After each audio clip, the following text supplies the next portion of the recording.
భార్యని హత్య చేశాడు గురుమూర్తి. ఫోన్లో వేరే అమ్మాయితో ఉన్నటువంటి వేరే మహిళతో సాన్నిహితంగా ఉన్నటువంటి ఫోటోలను కూడా పోలీసులు గుర్తించారు. హత్యకు సంబంధించి కీలక ఆధారాలను కూడా సేకరించే పనిలో ఉన్నారు. సో ఇన్ఫ్రారెడ్ రేస్ ద్వారా ఆ ఇంట్లో రక్తపు మరకలు గుర్తించడం, శరీర భాగాలను కాల్చిన ఆనవాళ్ళను కూడా గుర్తించడం, పిల్లల డిఎన్ఏతో అక్కడ దొరికినటువంటి ఆ ఆధారాలు సేకరించి ఆ డిఎన్ఏ కూడా గుర్తించి 2 పోల్స్ చూసే అవకాశం ఉంది. హత్యకు ఉపయోగించే వస్తువులను కూడా స్వాధీనం చేసుకున్నారు. గురుమూర్తి పిల్లలను కూడా స్టేట్మెంట్ ని రికార్డ్ చేశారు. సో గురుమూర్తి పిల్లల స్టేట్మెంట్ కూడా రికార్డ్ చేశారు. అయితే ఈ హత్య తర్వాత గురుమూర్తి ఇంటికి వచ్చారు పిల్లలు సంక్రాంతి సెలవుల తర్వాత. ఆ పిల్లలు చాలా దీనంగా, చాలా అమాయకంగా, ఎందుకంటే చిన్న చిన్న పిల్లలంతా కూడా నానా అమ్మ ఎక్కడ అని అడిగి ఇంట్లో ఏదో వాసన వస్తుంది నానా ఏంటిదంతా అని కూడా పిల్లలు అడిగినట్టు తెలుస్తోంది. కానీ పిల్లలను కూడా బెదిరించి కొంత కంట్రోల్ చేసే ప్రయత్నం చేశాడు గురుమూర్తి. ఇంటికి వచ్చిన తన కూతురు చిన్న పాప నాన్న ఇంట్లో ఏదో దుర్వాసన వస్తోంది ఏంటి ఇదంతా అని చెప్పి చాలా దీనంగా అడిగింది తండ్రిని. కానీ తండ్రి ఏం సమాధానం చెప్పలేదు, మౌనంగా ఉండిపోయాడు. అమ్మ ఎక్కడ అని కూడా ప్రశ్నిస్తే చాలా మౌనంగా ఉండిపోవడమే కాకుండా పదే పదే అడిగేసరికి ఆగ్రహంతో ఊగిపోయి ఒకసారిగా ఆ పాప పైన కూడా కోపానికి గురైనట్టు తెలుస్తోంది. సో గురుమూర్తి సంబంధించి ఈ కేసుని దాదాపుగా పోలీసులు ఛేదించేశారని చెప్పొచ్చు. ఇక మిగిలింది ఒకటే డిఎన్ఏ టెస్ట్. డిఎన్ఏ టెస్ట్ లో కనుక అటు తన పిల్లలకి సంబంధించి డిఎన్ఏ టెస్ట్ కూడా చేయబోతున్నారు. 2 కనుక పోల్స్ చూసి వాళ్ళు కనుక ఒక నిర్ధారణకు వస్తే ఇక గురుమూర్తి కేసును ఛేదించినట్టుగా భావించాలి. చివరిగా డిఎన్ఏ టెస్ట్ ఒకటే పోలీసుల దగ్గర ఉన్నటువంటి అవకాశం. ఎందుకంటే ఆ మాధవికి సంబంధించిన మృతదేహం పూర్తిగా కూడా చిల్లా చెదురుగా అయిపోయింది. పూర్తిగా ముక్కలు చేసి పొడి చేసి చెరువులో పడేశాడు. ఆ ఆనవాళ్ళు దొరకడం కష్టం. ఇప్పుడు కేవలం పోలీసుల దగ్గర ఉన్నది ఒకే ఒక అంశం డిఎన్ఏ టెస్ట్ మాత్రమే. ఇన్ఫ్రారెడ్ రేస్ ఆధారితంగా రక్తపు మరకలు గుర్తించారు. కాల్చినటువంటి ఆ శరీర భాగాలకు సంబంధించినటువంటి ఆనవాళ్ళను గుర్తించారు. సో దాని నుంచి డిఎన్ఏ తీసుకోబోతున్నారు. అటు పిల్లల డిఎన్ఏతో పోల్చి చూసి ఒక నిర్ధారణకు వచ్చే అవకాశం ఉంది. ఎస్ మరిన్ని అప్డేట్స్ మా ప్రతినిధి పెట్రిషా అందిస్తారు. ఎస్ పెట్రిషా, డిఎన్ఏ టెస్ట్ మాత్రమే ఒక ఆప్షన్ గా పోలీసుల ముందున్న సవాల్. సో డిఎన్ఏ టెస్ట్ మాత్రం పోలీసు సిద్ధమైనట్టు తెలుస్తోంది. సో పోలీసులు అయితే గురుమూర్తి ఇంకా ఎటువంటి కీలక విషయాలు చెప్తున్నారు, సీన్ రీకన్స్ట్రక్షన్ కూడా జరిగినట్టు తెలుస్తోంది. దీంట్లో ఇంకా ఎటువంటి కీలకమైన ఆధారాలను పోలీసులు చేజిక్కించుకున్నారు? ఎస్, తన భార్య అయిన మాధవి శరీర భాగాలంతా కూడా ఇంట్లోనే కాల్ చేసి ఫారెన్సిక్ టీమ్ అయితే గుర్తు చేయడం అయితే జరిగింది. మాధవి హెయిర్ శాంపిల్స్ మాత్రం కాలిన స్థితిలో అయితే జరిగాయి. ఒకవైపు పిల్లల డిఎన్ఏతో మ్యాచ్ చేసే ప్రయత్నం చేస్తున్నారు. డిఎన్ఏ రిపోర్ట్ ఆధారంగా నేరం నిరూపించే అవకాశాలు అయితే కనిపిస్తూ ఉన్నాయి. పోలీసులు రంగం సిద్ధం చేస్తారు. భార్య అత్తని అతి దారుణంగా గురుమూర్తి చంపడం, దానికి సంబంధించిన టెక్నాలజీ ఏవైతే ఉన్నాయో అవన్నీ యూజ్ చేసి నేరం నిరూపించే అవకాశాలు అయితే చాలా కనిపిస్తుంది. పలు వస్తువులన్నీ కూడా పోలీసులు స్వాధీనం చేసుకున్నారు మొత్తం మీద తెలుస్తుంది. టెక్నాలజీ ప్రకారంగా రక్తపు మరకలు అయితే గుర్తించారు. ఒకవైపు ఫారెన్సిక్ అధికారులు మాత్రం ఇక్కడనే హత్య జరిగిందంటూ గుర్తించడం అయితే జరిగింది. దాన్ని బేస్ చేసుకొని కోర్టుకి ఆధారాలు చూపించే అవకాశాలు అయితే కనిపిస్తుంది. పోలీసులకు మాత్రం ఇది ఒక ఛాలెంజింగ్ కేసు అయితే కనిపిస్తుంది. ఒకవైపు డిఎన్ఏ కేసు అయితే పలు కీలకంగా మారిందనే చెప్పొచ్చు. మరోవైపు చూసుకుంటే కూడా మనిషి మానవ మృగం అనే విధంగా అయితే ఉందని కూడా పూర్తిగా చెప్పొచ్చు. ఒకవైపు నిన్నటి వరకు చూస్తుంటే కూడా ఎటువంటి ఎవిడెన్స్ దొరకలేదు, ఎటువంటి క్లూస్ దొరకలేదు. పోలీసులు తల బాదుకున్న సిచ్యువేషన్ కనిపించింది. కేవలం గురుమూర్తి ఇచ్చిన కన్ఫెషన్ బట్టి, దాన్ని బట్టే, ఆ స్టేట్మెంట్ బట్టే పోలీసులు ఆధారాలను సేకరించే ప్రయత్నం చేశారు. నిన్న ఎటువంటి ఆధారాలు దొరకలేవు. కానీ ఇవాళ పోలీసులు కన్ఫర్మ్ చేశారు. ఎఫ్ఎస్ఎల్ టీంతో పాటు పోలీసులతో తనిఖీలు చేస్తే ఇన్ఫా ద్వారా రక్తపు మరకలు అయితే గుర్తించారు. దీంతో పాటు స్టవ్ దగ్గర కొన్ని ఆనవాళ్ళు కనిపించాయి. బాడీ పార్ట్కి సంబంధించిన కాల్చినప్పుడు ఏవైతే సబ్స్టెన్స్ ఉంటాయో అవన్నీ ఎఫ్ఎస్ఎల్ టీం అయితే స్వాధీనం చేసుకున్నారు. హెయిర్ శాంపుల్ అయితే దొరికాయంటూ ఒక టిష్యూస్, బాడీకి ఏదైతే టిష్యూస్ ఉంటాయో ఆ ఎఫ్ఎస్ఎల్ టీంకి దొరికాయి. ఆ తర్వాత దాన్ని బేస్ చేసుకొని కిడ్స్ ఎవరైతే పిల్లలు ఉన్నారో పిల్లల డిఎన్ఏతో హెయిర్ శాంపుల్తోని అనలైజ్ చేస్తారో. ఒకవేళ 2 మ్యాచ్ అయితే ఖచ్చితంగా పోలీసులు ఒకవైపు మిస్సింగ్ కేసు నుంచి మర్డర్ కేసుగా నమోదు చేస్తారు. మరోవైపు చూసుకుంటే పలు కీలకమైన సెక్షన్స్, తీవ్రమైన సెక్షన్స్ నమోదు చేసి కోర్టుకి సబ్మిట్ చేస్తారన్న అవకాశాలు కూడా చాలా క్లియర్గా అయితే కనిపిస్తున్నాయి. ఇప్పటికే చూసుకున్నైతే కూడా ఎటువంటి ఎవిడెన్స్ దొరకలేవు. కానీ ఇప్పుడు పోలీసులు మాత్రము కీలకంగా మారినది డిఎన్ఏ ఎవిడెన్స్ అని పూర్తిగా చెప్పొచ్చు. కోర్టుకి సబ్మిట్ చేసి దాని తర్వాత తన హస్బెండ్ చేతనే మర్డర్ జరిగింది. సొంత భర్తనే భార్యని మాధవిని చంపాడంటూ ఒకవైపు మ్యాచ్ అయిన తర్వాత దాని ఒకవైపు కోర్టుకి సబ్మిట్ చేసి సెక్షన్స్ని ఆల్టర్ చేస్తారు. మరోవైపు మర్డర్ కేసు, ఎవిడెన్స్ని ట్యాంపర్ చేసిన కేసెస్ ఇవన్నీ కూడా కేసులు నమోదవుతాయని క్లియర్గా మొత్తం మీద తెలుస్తుంది. ఎంత క్రూరమైన హత్య అంటే హత్య చేసి కేవలం బాడీని దాచిపెట్టే ప్రయత్నం చేశాడు. దాంట్లో ప్రధానంగా కుక్కర్లో బాడీ పార్ట్స్ అంతా కూడా పలు నైఫ్స్, యాక్సెస్ బ్లేడ్స్ ఇవన్నీ యూజ్ చేసి కుక్కర్లో మటన్ ముక్కల్లాగా బాడీని ఉడకపెట్టి ఆ తర్వాత దాన్ని ఎండపెట్టి దాని తర్వాత రోకల్ బండతో దంచి స్థానికంగా ఉన్న జిల్లా చెరువులో వేశారంటే ఎంత దారుణమైన హత్య అనే పూర్తిగా చెప్పొచ్చు. ఇప్పటికే పోలీసులు మాత్రం చాలా రెప్యూటెడ్గా తీసుకున్నారు. రాచకొండ పోలీసులు మాత్రం సీరియస్గా తీసుకున్నారు. ఇన్వెస్టిగేషన్ కూడా వేగవంతంగా జరుగుతుందని ఇప్పటికే చెప్పొచ్చు. ఎట్టకేలా గురుమూర్తి తప్పించుకునే అవకాశాలు అయితే లేవని మొత్తం మీద అయితే తెలుస్తుంది. నిన్న అతన్ని తీసుకెళ్లి మరి సీన్ రీకన్స్ట్రక్షన్ చేసే ప్రయత్నం చేశారు.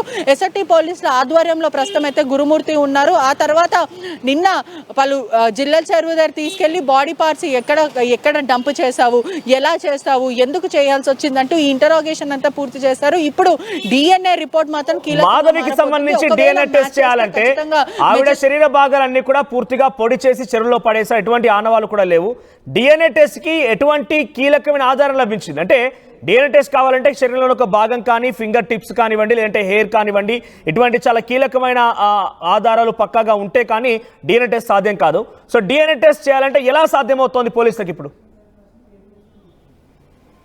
అంటే ఇప్పటికే చూసుకుంటే ఏదైతే కిచెన్ ఉందో యూటెన్సిల్స్ దగ్గర పలు టిష్యూస్ అంటే బాడీకి సంబంధించిన పొరలు ఏవైతే ఉంటాయో బాడీ పొరలు, అదేవిధంగా మరోవైపు చూసుకుంటే హెయిర్ శాంపుల్స్ ఇవన్నీ కూడా లభించాయి. అవన్నీని అంటే ఏదైతే అతను కత్తి ఇవన్నీ యూజ్ చేశాడో పలుమార్లు అంటే సుమారుగా ఒక 10 సార్లు ఇల్లుని ఫినాయిల్తో కానీ యాసిడ్తో కానీ వాష్ చేయడం వల్ల కొన్ని ఎవిడెన్స్ అయితే ట్యాంపర్ చేశారు, మిస్లీడ్ చేశారు పోలీసులు అని తెలుస్తుంది. ఇప్పటికే కొన్ని ఆధారాలు అయితే పోలీస్కి చిక్కాయని మొత్తం మీద తెలుస్తుంది. నిన్నటి వరకు ఎటువంటి ఆధారాలు దొరకలేవు, కానీ ఇప్పుడు మాత్రం ప్రధానంగా పోలీసులు కొన్ని ఆధారాలు దొరికాయి. అది డిఎన్ఏ ద్వారా పిల్లల డిఎన్ఏ మరియు చనిపోయిన వెంకట మాధవి డిఎన్ఏతో మ్యాచ్ చేసి ఒకవేళ మ్యాచ్ చేసిన తర్వాత పూర్తిగా మ్యాచింగ్ అవుతే ఖచ్చితంగా మెజిస్ట్రేట్ ముందు నిలబెడతారు. ఆ తర్వాత పలు కీలకమైన సెక్షన్లు, తీవ్రమైన మర్డర్ కేసు కానీ ఎవిడెన్స్ ట్యాంపరింగ్ కేసెస్ అంతా నమోదు చేసి మెజిస్ట్రేట్ ముందు నిలబెట్టి రిమాండ్కి తరలించే అవకాశాలు అయితే కనిపిస్తూ ఉన్నాయి.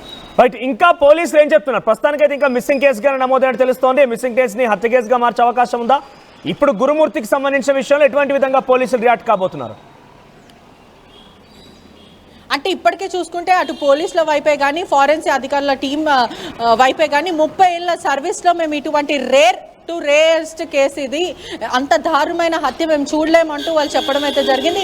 ఎంత కీలకమైన ఎవిడెన్స్ అంటే పూర్తిగా సినిమా తరంగా అంటే దృశ్యంలో ఎవిడెన్స్ ఎలా ట్యాంపర్ చేస్తారో సేమ్ అలానే సినిమాలు చూసి ఇన్స్పైర్ అయ్యానంటూ పోలీసులకి ఓవరాల్గా చెప్తున్నారు. ఇప్పటికే గురుమూర్తి కూడా అనేక సార్లు పోలీసులని బెదిరించే ప్రయత్నం చేశారు. అవును నేనే మిస్సింగ్ కంప్లైంట్ ఇచ్చాను అంటూ పూర్తిగా మ్యానిపులేట్ చేసే విధంగా, ప్లేట్ ఫ్లిప్ చేసే విధంగా అంటే 3 కోణాల్లో అతను చెప్తున్నారు. అతను చెప్పిన ప్రతి కోణం పోలీసులు దర్యాప్తు చేస్తున్నప్పటికీ డిఎన్ఏ అయితే ప్రస్తుతం కీలకంగా మారింది. ఎక్కడ చూసినా కూడా ఒక్క ఆనవాళ్ళు లేకుండా అంటే శరీర భాగంలో పుర్ర అనేది చాలా క్రూషియల్, పుర్ర అనేది చాలా స్ట్రాంగ్ బాడీ పార్ట్. అటువంటిది పుర్రని కూడా తగలబెట్టి ఏదైతే బర్నర్ ఉందో ఫంక్షన్స్కి వాడే పెద్ద స్టవ్ వాళ్ళ ఇంట్లో ఉంది, ఆ స్టవ్ మీద పుర్రని తగలబెట్టి ఆ తర్వాత దాన్ని పొడి చేయడం అనేది ఎంత క్రూరమైన మృగం కన్నా హీనం అంటే ఎంత దారుణమైన ఘటన అంటే మాటలు రాని ఘటన జరిగిందంటూ అధికారులు కూడా షాక్ అయ్యే సిచ్యువేషన్ అని కనిపిస్తుంది. ఈ ఇన్సిడెంట్ అంతా కూడా తెలుగు రాష్ట్రాలలో కదుపుతుంది. ఇది హైదరాబాద్ ప్రజలంతా భయప్రాంతులకు గురి చేస్తుంది. అక్కడ స్థానికంగా ఉన్న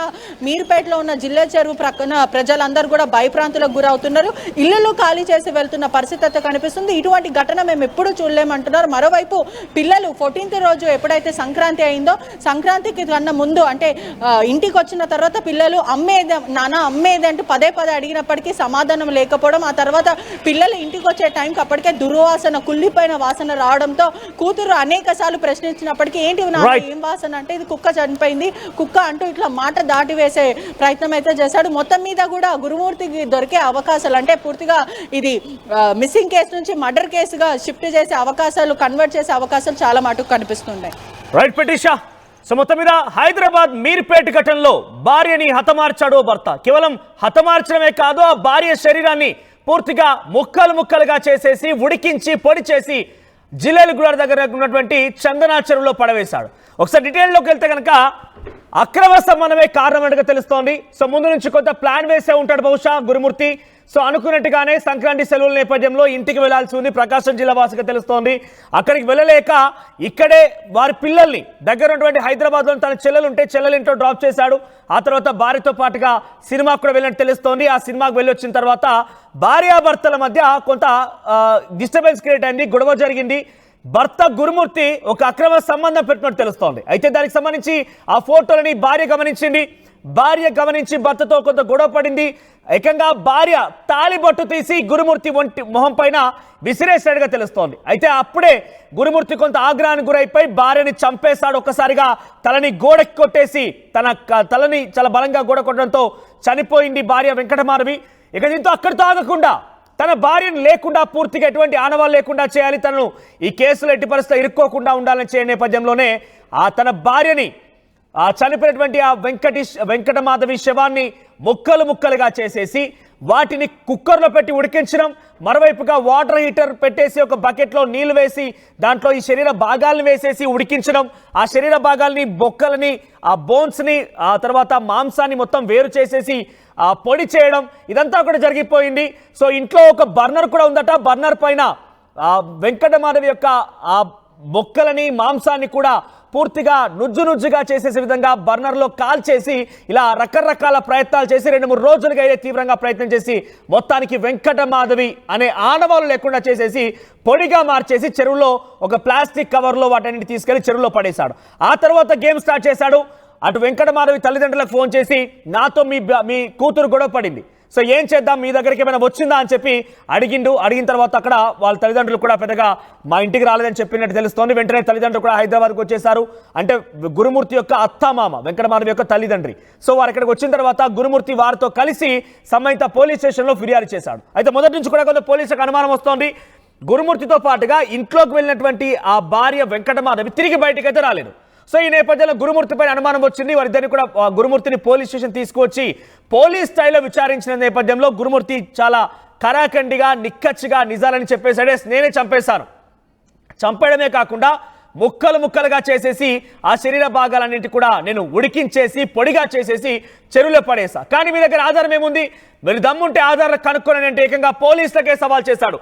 పోలీసులు కూడా ఆయన చెప్పిన మాటలన్నీ విన్నారు, కానీ ఆధారం లభించలేదు. చాలా ఆసక్తికరంగా మారింది కేసు, ఇంకా చాలా కఠినంగా మారింది. వాళ్ళు చెప్తున్న ప్రకారం కూడా this is the rarest cases, అంటే చాలా అరుదుగా జరిగేటువంటి కేసులు ఇవన్నీ కూడా. సీరియల్ కిల్లర్స్ సినిమాల్లో తప్ప మనం నిజ జీవితాలు ఎప్పుడుటువంటి కేసులు చూస్తుండం.